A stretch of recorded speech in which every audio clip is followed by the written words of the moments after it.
Hi, everybody. I'm Brian. Folks, this is episode 288 of Mid-Atlantic Gravel, Travel, and Dirt. If you're new here, this is the podcast that's about gravel bikes, adventure biking, bikepacking, bike camping, or just playing bikes. And I am JRA Uno today. That is right, friends. Just riding along solo. The scheduling bug, summer scheduling bug, I guess we are post-Memorial Day, so it is officially summer, and the scheduling bug has bit. I had a great show lined up today for 288, and airline flights and all sorts of other things got in the way of that, and it's an important conversation, and it has been pushed until next week, and I'll give you a little preview of what that is. I've got Alex from Dirty Kitten and Dave from Unpaved, but also Gravel Fest, joining us to talk about what I think is an important evolution of the gravel community, and that is the weekend-long festivals. I think Grusk has been doing this for a long time. Travis was way ahead of the curve, and Dave began it last year by coming alongside the folks at Gravel Fest and kind of taking that over.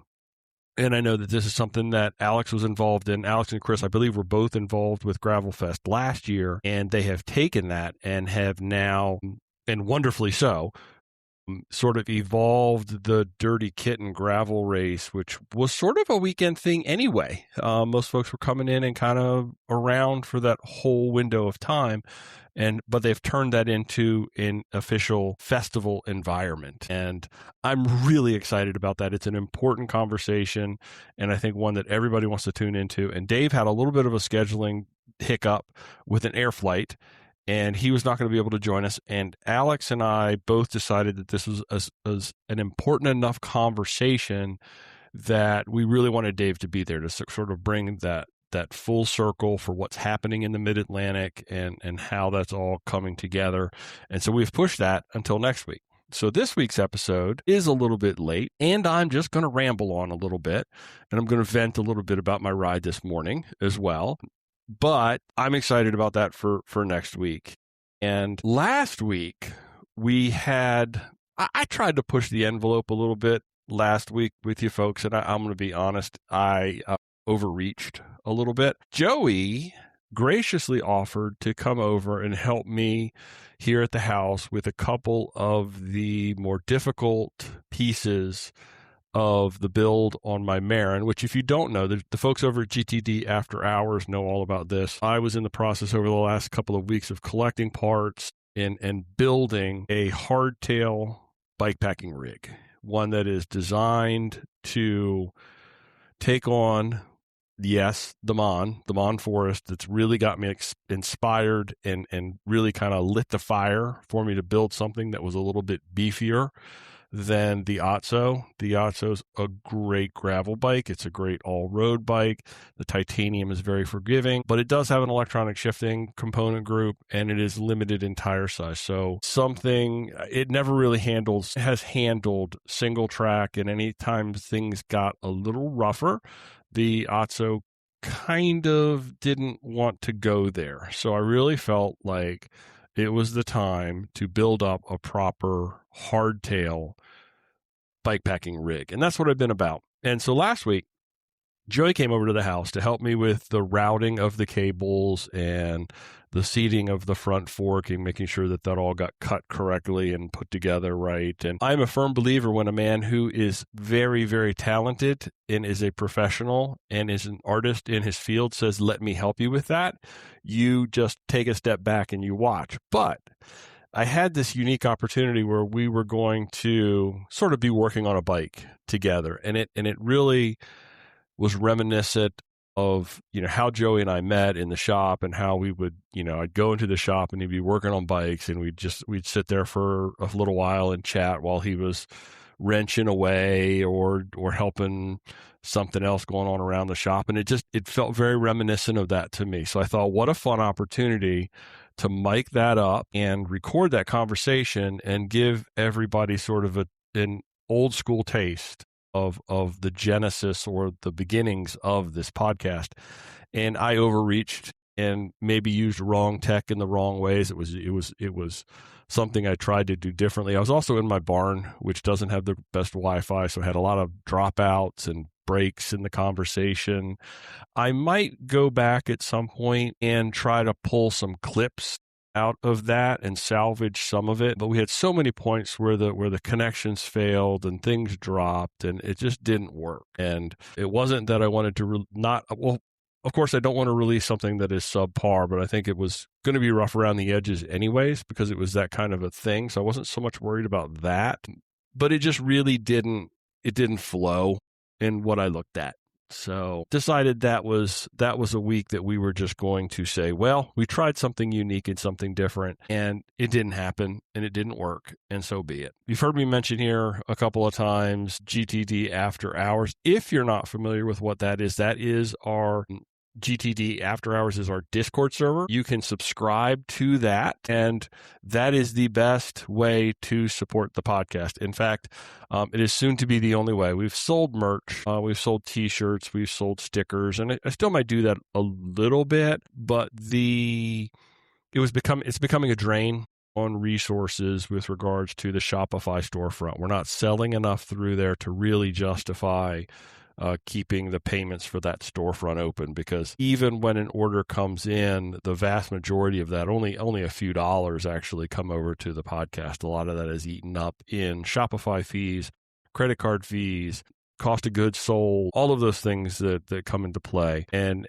the After Hours is a great way, I think, for us. It's a good migration for us to move away from merch and into a community where folks are over there having conversations and talking amongst themselves. And really, we've already had one meetup and we've got another one scheduled coming up in just a couple of weeks. It's going to be over in Rothrock that Casey's put together. What I'm going to talk about today is where we're going to also have some quite a few of us are going to be there for the Bikepacking Roots Bikepacking Summit that is in Marlinton. And I'm going to talk a little bit about that today to kind of fill you in on where I'm going to be and why I think that's important and what that's going to be all about. And we're also going to be doing a Grusk meetup as well. That is July 11th. I know that there is a lot of our friends are going to be at Grusk, and I am really excited about that as an opportunity to connect.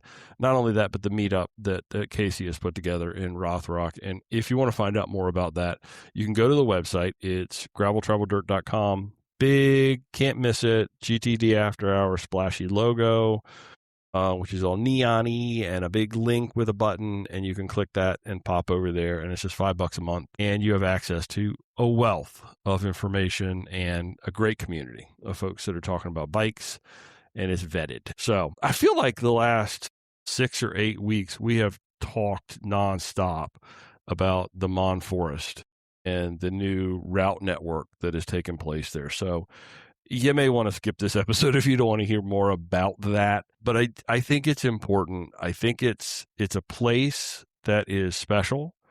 It is a lot of heavy lifting went into building this network. And it's something that we've needed. It's something that the East Coast has needed. We now have a premier network of one-day gravel routes all the way up through maybe 10-day-long adventures where you could go out and do, 600 miles. And to sort of kick it all off, the Bikepacking Roots folks have put together the East Coast Bikepacking Summit, which is going to take place May 29th, which is this weekend, through June 1st, through Monday. And it is happening in Marlton. And Marlton is one of the Mon Forest towns that's featured on the network, which I've been to.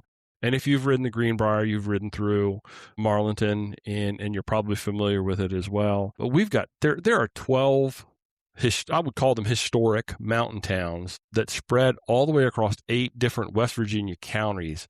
And it is the largest curated gravel and bikepacking network in the East Coast, in the eastern United States. And they've put together this event this year in that location to sort of celebrate that and acknowledge that, and hopefully for everybody to be a part of it. If you're not familiar, Bikepacking Roots is a grassroots, kind of community-focused organization. They are doing multi-day. I'm going to walk through the schedule of what's happening here. But you still probably got a chance if you wanted to jump in after you hear this. You'd have to act pretty quick. but they're doing a whole weekend of completely no-drop rides designed for all experience levels, from folks that are bikepacking curious all the way through seasoned backcountry veterans. And I for one of the reasons I was always excited about doing ACA tours is I would go on trips and I would learn something. I was the leader, but at the same time, I was one of the co-leaders. But at the same time, I can't tell you the number of trips we had that I would pick up multiple tips and things that I'd never thought about doing this way or that way. So the day you stop learning is the day you probably need to find a new hobby or a new adventure to take up your time. So I'm super excited about going out there and meeting. I think there's probably going to be 50, 75 folks. They're doing some film festival kind of things too in town, and we're camping at Stillwell Park, and really, really super excited about the weekend. But I built this bike, and it's a crazy story. Joey knows me a little too well. We've been talking, I guess since the beginning of the year, we've been looking at different bikepacking bikes. I know we focused a little bit on the Kona Unity and some of the other sort of very novel and unique things that are out there and happening in the space. I think manufacturers are starting to get a little weird in some places, which is awesome, and really trying to test the limits. You're seeing the 32-inch wheels. I don't know that that's going to come to bike packing world or not. I mean, wouldn't be surprised if it did. You're going to hear a lot about 32-inch wheels post Unbound, because there is a Scott 32-inch wheeled gravel bike that is going to be ridden by last year's Unbound winner. So stay tuned for that. You're gonna hear a lot more coming out of Sea Otter. It was all about the 32, and now I think that you're going to see 32s in a race environment. This is going to be something we're all going to have more conversations about. So Joey knew I was in the market for this, and he had a frame. This is a funny story. One of our buddies, Jack, had found this frame, had landed in his lap as a warranty replacement, brand new frame, never been built. He held on to it for, I guess, about a year, thinking at some point he would build it up, and then he didn't. And him and Joey were talking on the side, and Joey said, I have this canoe. And Jack was like, oh, I'd really love to get a canoe. And so they swapped the frame for the canoe.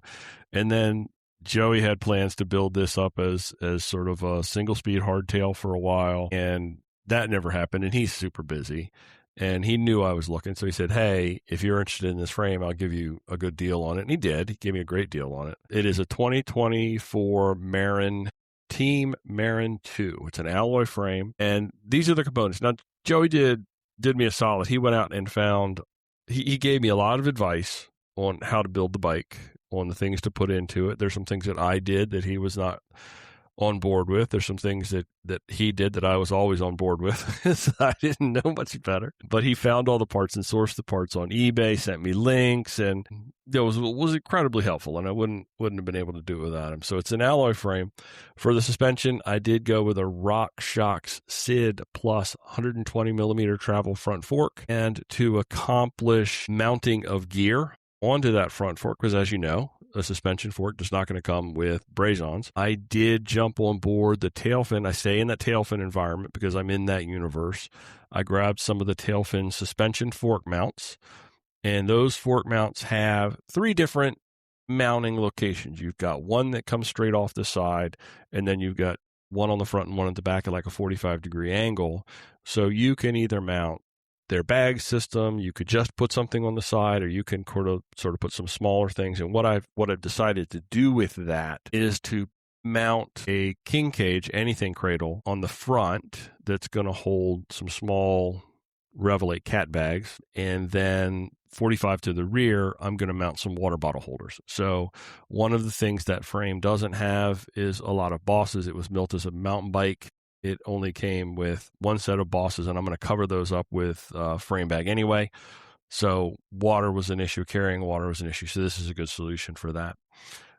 I went with the heaviest duty WTB wheel set that I think you could possibly find. I think there's like 80 spokes per wheel on those wheels. No joke. They are very heavy. And my intent with this bike was to build something that was as close to bulletproof, bomb-proof as you could get. And so having more spokes, heavier spokes, because this is designed to carry weight. It's not designed to go fast. And when you relieve yourself on a bike build of this weight weenie mindset, and you begin to think about durability, you free yourself up to do a lot of things that you might not otherwise do with a bike.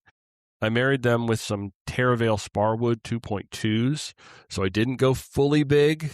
Those 2.2s are probably, you're going to measure out like again, we've had this conversation about why we suddenly flipped to inches, and welcome to America with the way we measure things and our lack of ability to embrace the metric system.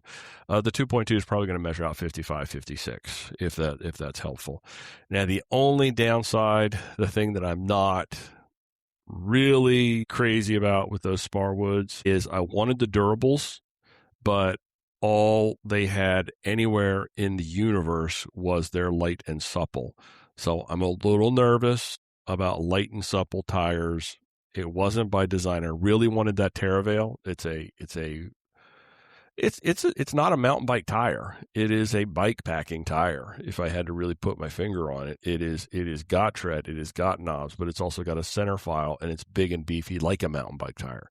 So that's the tire I really wanted. I rolled the dice on that, and here we are.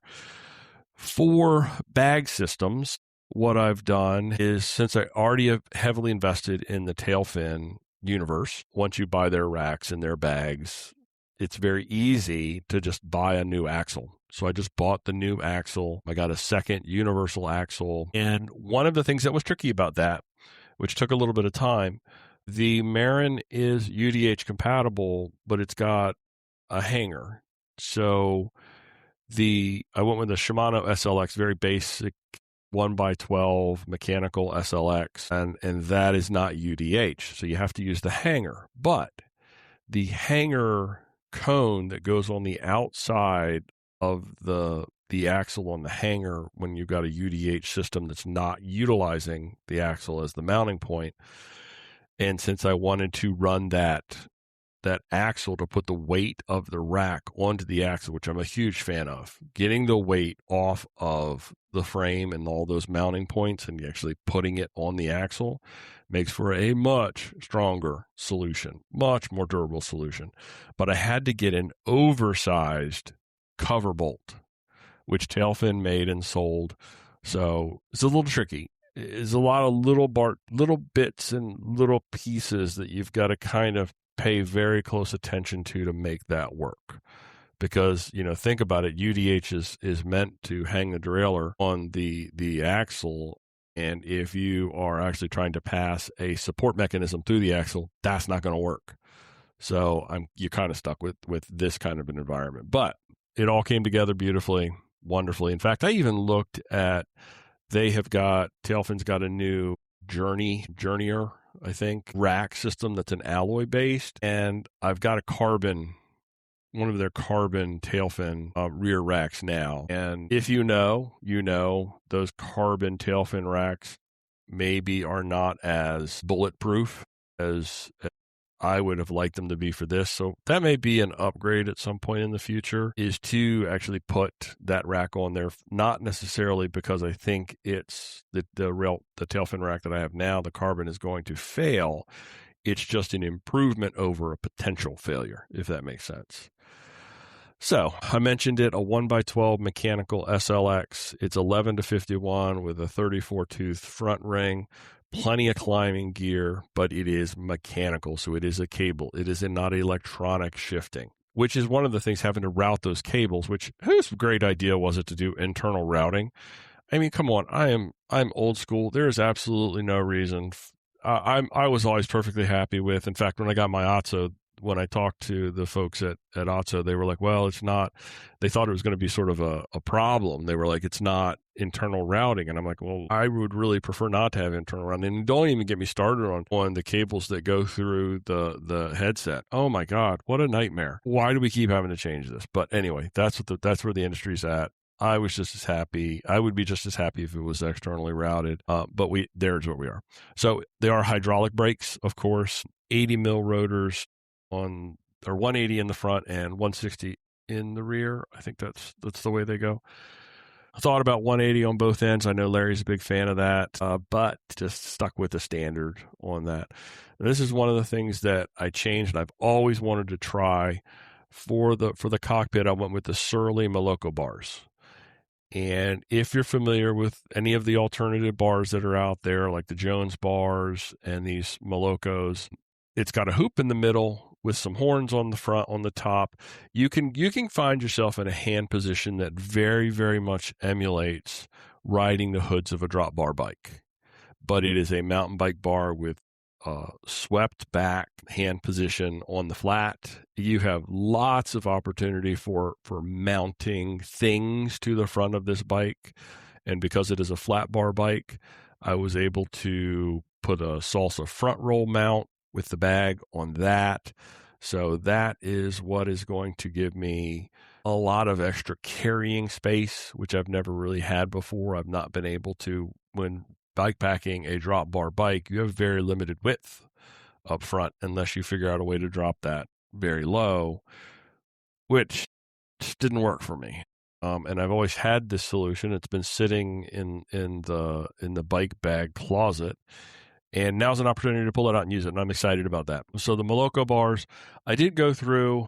I put some Salsa makes a gel cork tape, so I did wrap those horns and wrapped down around the junction of the front bar and then down around the bend a little bit. I know some folks will wrap that entire bar. Every metal surface that is exposed is wrapped. That's not what I wanted to do. I wanted to leave that front top bar alone. One thing that is sort of a downside or a con to those Moloko bars is they are very heavy. Very, very heavy steel. So take that with a grain of salt. But again, as I mentioned earlier, this bike's not about being as light as can be. This bike's about being durable. And that was something that I've always wanted, those multiple hand positions on a flat bar. And I did find on the test ride, I took it up and did a shakedown on the towpath and kind of worked out a few bugs. And I found that I really needed to cut some of those bars. I found myself wanting to ride naturally over top with my hands over top of where the brake hoods would attach to the bar. So I did take about an inch, maybe even a little bit more, maybe an inch and a quarter off of each side to kind of tighten that up. And that has improved that quite a bit. I did put some P&W grips on the ends, just standard bolt-on mountain bike grips, and a Brooks Cambrium C17 saddle, which is what I ride on my Otso. And I had a second one of those, again, sitting in the spare parts bin that was brand new and never been used. And I'll tell you this, here's a pro tip, friends. If you find a saddle that works for you, buy a second one. Because inevitably the industry will change up something on you, and it won't be for 5, 7, 8 years down the road. You're going to try to find a replacement for that saddle that you just love, and it's not going to be available. So if you find a saddle that works for you and you absolutely 100% love it, go ahead and buy a second one now while they're still available. The last thing I did, this is what I was saying, or Joey was very like, you do you kind of thing, but I think he was thinking I really was unnecessary. I put a KS lever activated dropper post on. Now, if you're familiar, traditional dropper post, you're gonna route the cable up to the bar, and it's gonna be cable actuated. You're gonna have a switch, and I have that on my full suspension Stumpy, and it's just a lever you hit, and the seat drops, and you relieve pressure, and you punch it again, and it'll fire back up. I don't know that I'm ever going to be in an environment where I absolutely 100% need to be able to drop at a moment's notice and then return the saddle and then drop again. This is for those situations where, I've just found myself on some single track here in the Mon Forest or in Pennsylvania somewhere, and wow, look at how steep that is. And there's times where I've really wished for a dropper post on my Otso, just for that instance where I could grab a hold of that lever. Now, this one doesn't have that remote cable actuation. It's just a little lever that sits under the horn of the saddle. You pull it and it slides, the dropper post slides down, it gets out of the way, and then you can maneuver that bike and handle that bike a little bit better without that saddle riding so high behind you. So you can shift your weight. All of the advantages of not having a saddle in the way from a mountain bike perspective come to bear. So that was where I decided. And Joey's point was, that's just another something to break. So think about that long and hard before you throw that on there. But in my mind, even if that fails, there's enough post still in the frame that if that dropper failed and it just wanted to ride low, I could release the lever and actually pull the seat post up and raise the seat without the dropper and be just fine. So I kind of decided that yes, it was a potential point of failure, but at the same time, I think it was worth it. And so why the hardtail for this trip? I think we've already kind of addressed that. Most bike packing, I think, can be handled on a traditional gravel bike, but there are certain types of terrain where you come into play. These chunky Forest Service roads where having that extra rubber is really going to come into play. You've got gated double track, old logging grades, and some of them can be very, very steep. So that mountain bike gearing, I think, really comes to bear. And building up a dedicated, rugged bikepacking platform specifically designed the steeper climbs and the rougher descents, I think it's just fun. It's just fun. It was a fun process to go through. It was a fun thing to do. And I enjoyed it. I enjoyed that process. And now I've got something that I'm very confident in going into a place that requires, a tire and a wheel setup that's going to go beyond a standard gravel width, that higher volume rubber, bulletproof wheels, drivetrain and the gearing that is designed to climb. Having that little bit of front end suspension is going to be a game changer as well for tracking and comfort on a rougher descent. I think that's going to be sort of a very important thing to have. And it was just, like I said, it's just weird. It's fun. It's a fun looking bike. And there's pictures of it. I'll throw some pictures on Instagram. There's some pictures of it on the GTD After Hours on the Discord server already, of all the different build and the components. And yeah, it's just fun. And it's another bike. I mean, it's another bike to play with. And that's ultimately what we do, is just build bikes to play with them and have fun with them. And that's that. So enough about the bike. Looking at the summit that's coming up this weekend and the routes and how this is going to look. They've got sort of a base camp environment for a couple of days. It's a Friday, Saturday kind of thing. It's centered right there in Marlton. They're going to have an expo and sort of a maker's mart in the afternoon on Saturday. You've got independent gear makers, advocacy groups, local bike shops. All these kind of folks are going to be there in the afternoon. In the morning on Saturday, there's a bunch of no-drop group rides that are going out, and it's just fun. There's no competitive component to it. It's hopefully will be ride a few miles and stop and ride a few miles and stop and take some pictures and maybe find something to do or somewhere to be and hang out for a little bit and meet new people and talk about bikes. I'm super excited about that aspect of it. And they're also going to be doing workshops, guest speakers. You got riders from all over the East Coast that are coming. And then on Sunday into Monday, they've got an actual bikepacking adventure that you can take part in. And there are three different options. There's sort of the rail trail, because we're right there on Greenbrier. They've got one that's doing a very low entry 10 to 12 mile ride on the Greenbrier, and then an overnight camp, and then back to the start on Monday. Then they've got what they call a shorter gravel route and then a longer gravel route. And I am going to do, just for timing and the fact that I kind of want to just hang with folks instead of like really kind of be in full bore, I'm doing that shorter gravel route. It's day one. It's listed at like 19 miles with 2,000 feet of elevation though. and it's got a mix of everything: paved trail, crushed limestone, kind of rail trail stuff, some smooth gravel, some 4-wheel drive roads, some single track, and even some pavement. So between day one is 19 miles and 2,000 feet, and day 2 is 25 miles, and I think only 1,000 feet coming back. So it is a great opportunity to really get a flavor of what the Mon routes are really going to be all about. It is West Virginia's oldest and largest state forest. And we are going to be staying overnight at the Seneca State Forest. And there is an opportunity here, and I think I might take advantage of this depending upon the timing. I know Casey and Bill are going to be there as well, and I'm not sure who else we're going to hook up with. But there's an opportunity once you get to Seneca State Forest to ride to Cass. And Cass is the old rail town that has a general store and great ice cream and all kind of cool fun stuff going on in Cass. And I'm pretty sure as long as the timing of the day presents itself, I think that is something that I am going to want to do and take advantage of. But we'll see, because there's an opportunity to jump in Seneca Lake and go for a swim depending on what the weather's like. So that's kind of the weekend. It's a meetup. It's a festival environment. We're staying in Stillwell Park, and we're going to be riding the trail into town for things in Marlinton.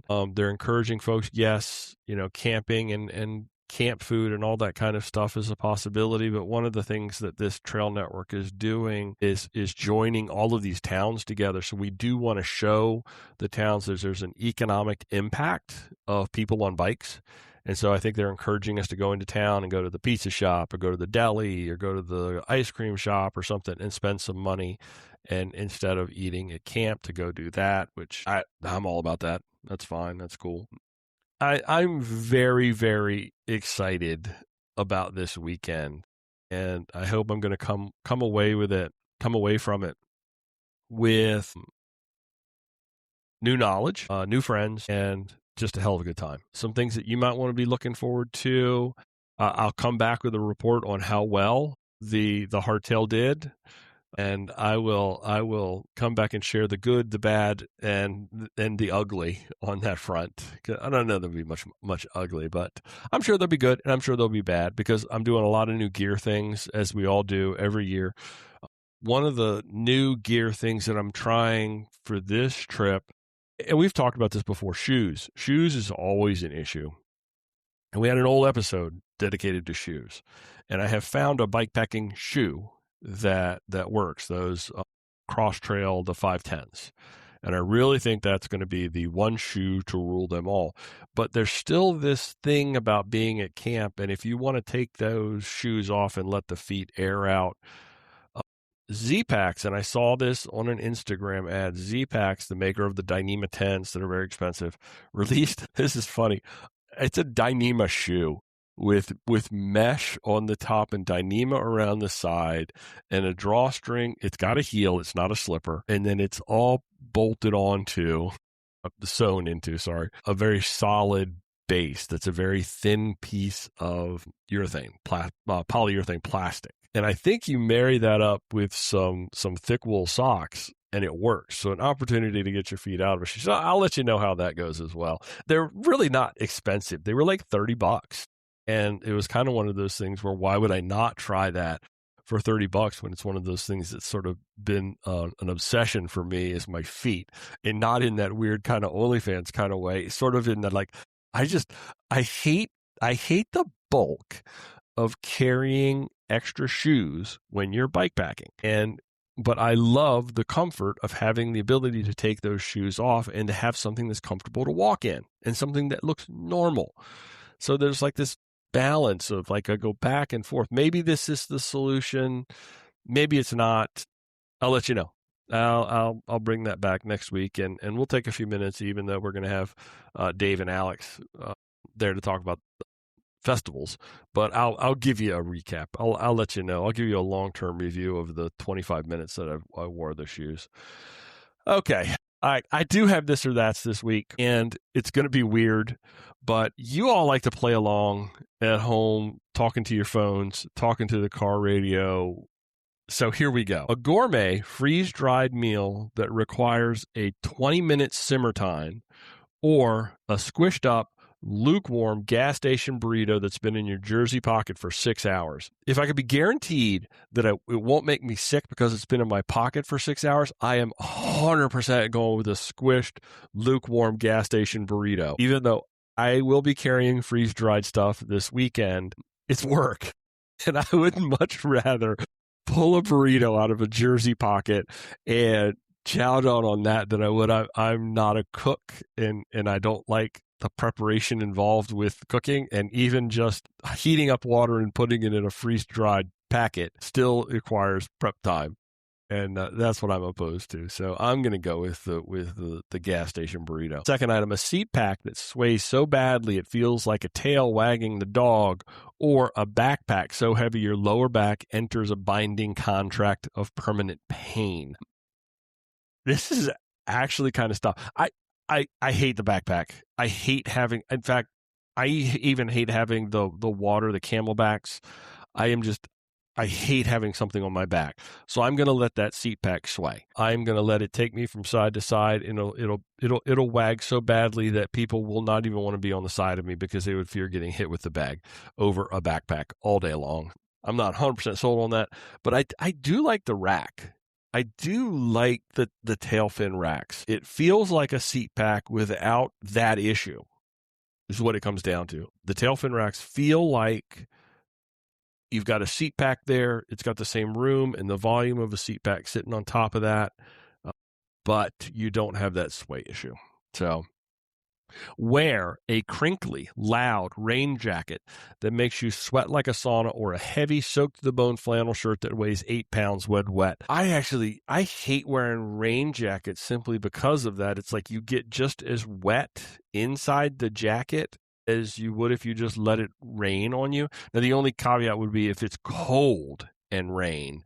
That's different. I think I'd rather sweat inside the jacket because then you're warm. No way am I doing an 8-pound soaked to the bone flannel shirt. I like flannel. I like wearing a flannel shirt on the bike, but if it's going to rain, that is a non-starter. No bueno.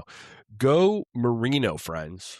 Go merino. The merino wool, I have 2 long sleeve and 2 short sleeve pieces of merino. And even when soaking wet, those long sleeve merino wool shirts, they're not jerseys. It's not bike specific. It's just a long sleeve merino base layer.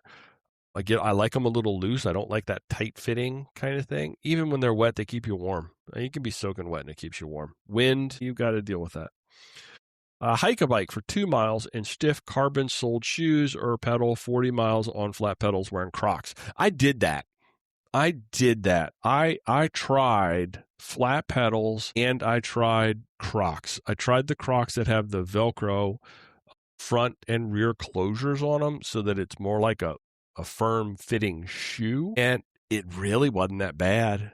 It wasn't bad. I was lucky in that, and I knew this going in, it was a Pine Creek trip, so it was all rail trail. There was no single track. There was no need to be connected to the bike in that respect. And they worked out just great. I didn't really have a problem with it. But if I'm being honest, the fear of having to really want to be connected to the bike would kind of lend me, that wasn't really a long-term solution. It wasn't a solution that really made a lot of sense. So you do you, but I've tried this, and I do the hike a bike in stiff carbon soled shoes. Sucks. It sucks. And I think you're more prone to falling in a hike a bike, because I've had that happen. I mean, that center section between the cleat and the rear, where they throw a little extra little rubber sole material on the back, like of the GRX8s, and then you've got this basically chunk of ice in the center of the shoe. If you hit a wet log or a slick rock or something wrong, you're going ice skating and you're going down, and you're probably doing it while you've got a heavy ass bike sitting next to you that's on some off camber kind of thing that you're trying to walk. So that's just a recipe for disaster, and it makes me very nervous as somebody who doesn't heal as well as a young man does. So That's just me. You do you. You do you. Okay, folks, I'm going to go ahead and shut this down. Thanks everybody for listening to the episode of this episode and bearing with me, because all you're hearing is my voice, and I know that it is what it is. It is what it is. You got something. Thanks everybody for listening to this episode of Mid-Atlantic Gravel, Travel, and Dirt. If you're looking to reach out and touch us, graveltraveldirt.com, the website. You can find the GTD After Hours link there as well. On Instagram at Mid-Atlantic GTD. And I'm going to post some pictures from the Bikepacking Summit this weekend as much as I can. I don't think I'd have a whole lot of connectivity out there. Thank you. I'll have my Garmin InReach fired up and running, but I do believe that it's limited cellular service in the Mon, something to keep in mind if you want to go out there and adventure. But as best I can, I will be posting throughout the course of the weekend to kind of let you share in to see what's going on. And a couple of things from the Discord server I wanted to mention, and bear with me while I look some of this stuff up. I know Ted has just shared some pictures of a sealant funnel that he's been working on. We had that conversation, I think, back when the Discord channel first went live, and he has been working on those, and he is going to have them. I think he said he's going to have some at Grusk. So GTD After Hours and listeners, find Ted and see if you can get yourself a free colorful one. Phil has been working on his ride, Intel.ai AI application for bike routes. And a lot of folks have jumped in on Discord with Phil and kind of tested routes, and he's really dialing that in. If you don't know, obviously you wouldn't know what it is. He's put together a little AI app that you can load a GPS route or GPX route into, and it will go out and give you a route brief for the route that you plugged in. It's super cool because it gives you points of interest and things to look at along the way. And I think it does a little ride vetting as well. So look at that. Let's see. I think it is... Yeah, Kevin is headed out to Emporia. Yesterday he said he made it to an Emporia and he's riding Unbound. Good luck, Kevin. Crush it. And I've seen some of the early reports and some of the ride reports from people pre-riding the route. It looks muddy and it looks like a bike destroyer. So good luck out there. Have fun and bring us back a report. I think that's about it. We've had some new listeners come in. Ted's getting crazy with some Chinesium Tektro hydraulic brake replacements that he put some AliExpress Chinesium things on there.